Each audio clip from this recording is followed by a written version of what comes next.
बसंती चोला हो आज रंग दे, हो माए रंग दे, मेरा रंग दे बसंती चोला मेरा। दिल्ली के लोकप्रिय मुख्यमंत्री अरविंद केजरीवाल आपके बीच पहुंच चुके हैं। आज रंग दे, हो माए रंग दे, मेरा रंग दे बसंती चोला मेरा रंग दे बसंती चोला। इन 21 सालों में इन पार्टियों ने, इन नेताओं ने उत्तराखंड की दुर्दशा करने में कोई कसर नहीं छोड़ी। नदियां लूट ली, पहाड़ लूट लिए, जंगल लूट लिए, जो मिला वही लूट लिया है। इन 21 सालों की दुर्दशा को 21 महीनों में ठीक करने का हम लोग प्लान बना रहे हैं और वही प्लान एक एक करके आप लोगों के सामने लेके आ रहे हैं। कैसे स्कूल बनाए जाएंगे, कैसे अस्पताल खोले जाएंगे, कैसे 24 घंटे बिजली मुहैया कराई जाएगी, कैसे सड़कें ठीक की जाएंगी, कैसे खेती ठीक की जाएगी, कैसे रोज़गार मुहैया कराए जाएंगे।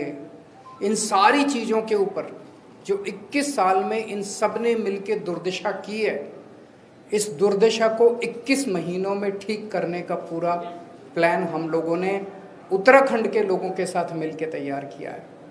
कि लोग बिजली के बिलों से परेशान हैं, किसान बिजली के बिलों से परेशान हैं, पुराने अनाप शनाप बिलों से परेशान हैं। तो हमने कहा कि जैसे दिल्ली में करके दिखाया, दिल्ली में आज लगभग 73% लोगों को मुफ्त बिजली मिलती है। हमने करके दिखाया है, हम झूठे वादे नहीं करते। ऐसे ही उत्तराखंड में आम आदमी पार्टी की सरकार बनेगी तो 300 यूनिट बिजली मुफ्त देंगे, पुराने बिजली के बिल माफ़ करेंगे, किसानों को मुफ्त बिजली देंगे और 24 घंटे, ऐसा नहीं कि भाई इर्रेस्पॉन्सिबल स्टेटमेंट है, कोई कहेगा मुफ्त बिजली देंगे तो बिजली नहीं आएगी। 24 घंटे बिजली आएगी और मुफ्त बिजली आएगी। लेकिन मैं जो कहता हूं वो करता हूं और कहने के पहले पूरा होमवर्क करके आता हूं। तो हमने कहा मुफ्त बिजली देंगे तो देंगे।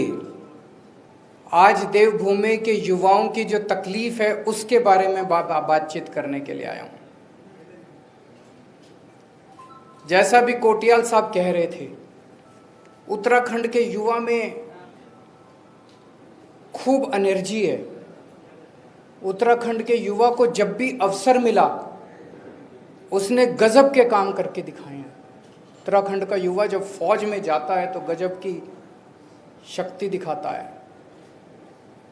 लेकिन पिछले 21 सालों की जो दुर्दशा इन पार्टियों और नेताओं ने मिलकर की है, उन्होंने युवाओं की भी दुर्दशा कर दिया। आज युवा के पास आज युवा अवसरों की तलाश में, उत्तराखंड के अंदर उसको जब अवसर नहीं मिलते तो उसको अवसरों की तलाश में अपना घर बार छोड़ के पूरे चारों तरफ दुनिया में देश की तरफ जाना पड़ता है।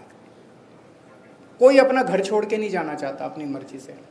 सब चाहते हैं कि मैं अपने घर में ही रहूं, अपने गांव में ही रहूं, अगर मुझे वहां अवसर मिल जाए तो। लेकिन आज सबसे बड़ी समस्या उत्तराखंड की उसका पलायन बन गई है। एक तरह से उत्तराखंड पलायन प्रदेश बन गया है और युवा बहुत ज्यादा दुखी है। हर युवा को रोजगार चाहिए। युवा भीख नहीं मांग रहा, उसका अधिकार है। हर युवा को रोजगार चाहिए और ये हो सकता है। आप पूछेंगे ये हो सकता है कि ये हो सकता है। इस पे हमने खूब चर्चा की, घंटों चर्चा की, इस पे खूब प्लानिंग करी हम लोगों ने। एक ही शर्त है, अच्छी नीयत वाली सरकार चाहिए। तो उत्तराखंड के युवाओं को रोजगार देने के लिए, उत्तराखंड के युवाओं को रोजगार मुहैया कराने के लिए आज मैं 6 घोषणाएं कर रहा हूं।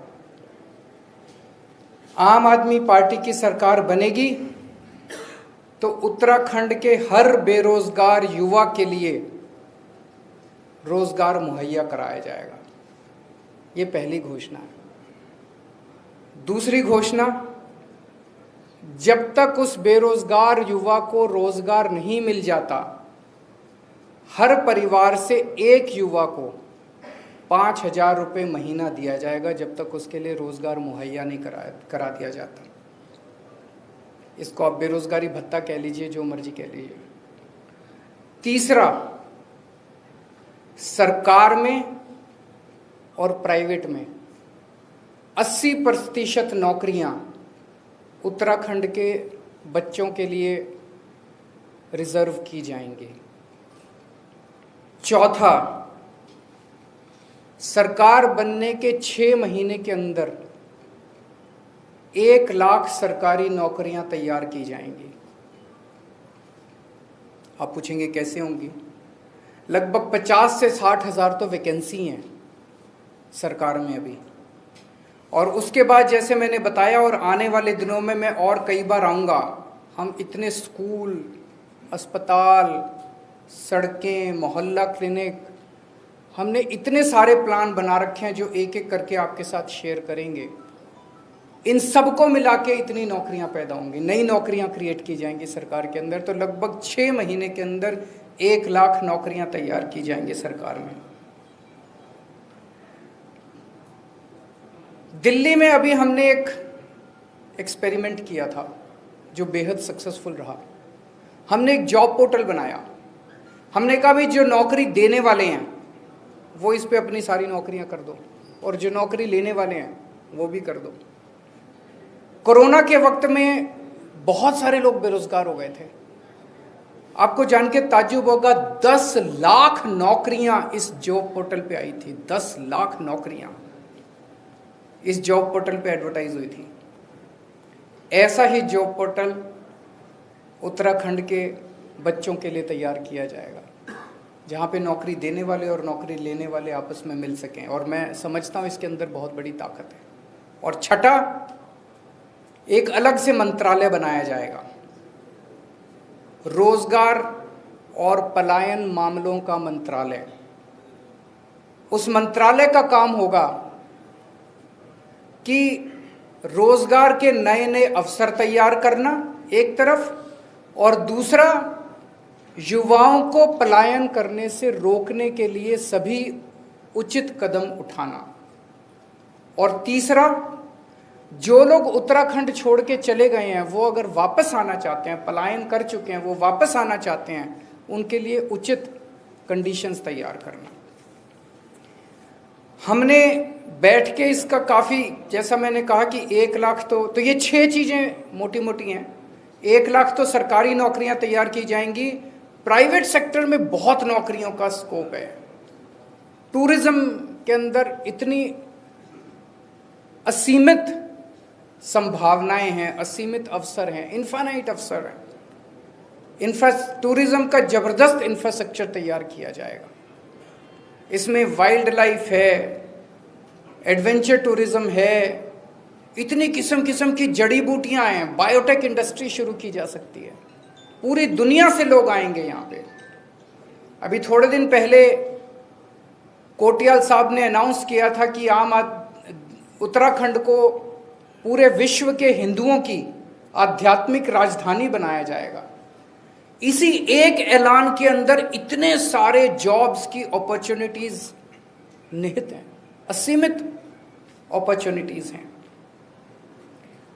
तो मैं और कोटियाल साहब जो हमारे सीएम कैंडिडेट हैं, उनको नौकरी दिलवाना आता है। उन्होंने अभी तक 10,000 बच्चों को तब नौकरी दिलवाई जब उनके पास कोई ताकत नहीं थी, उनके पास कोई शक्ति नहीं थी। इच्छा थी दिल में बस कि मेरे बच्चे बेरोजगार क्यों हैं, मेरे उत्तराखंड के बच्चे बेरोजगार क्यों हैं।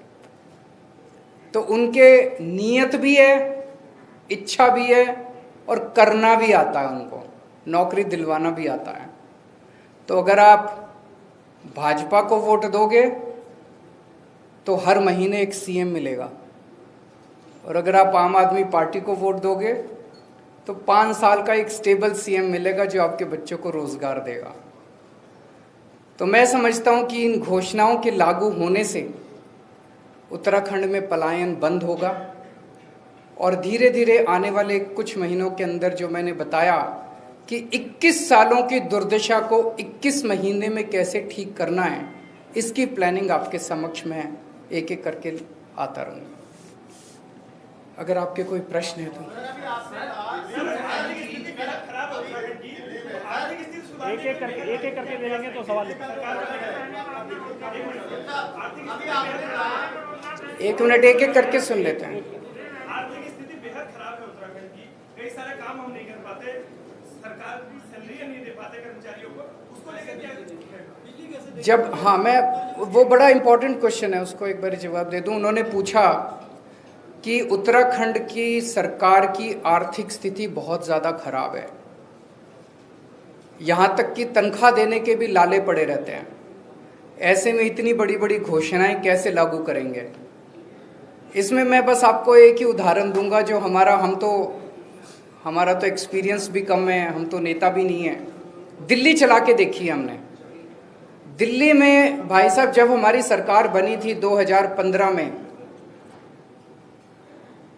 उसके पहले जब मैं लोगों को कहता था बिजली फ्री करूंगा, पत्रकार मेरे से यही क्वेश्चन पूछते थे, जी दिल्ली में तो तनख्वाह देने के भी पैसे नहीं है, दिल्ली सरकार तो घाटे में चल रही है, दिल्ली में तो बिल्कुल पैसा ही नहीं है, आप रेवेन्यू कहाँ से लाओगे।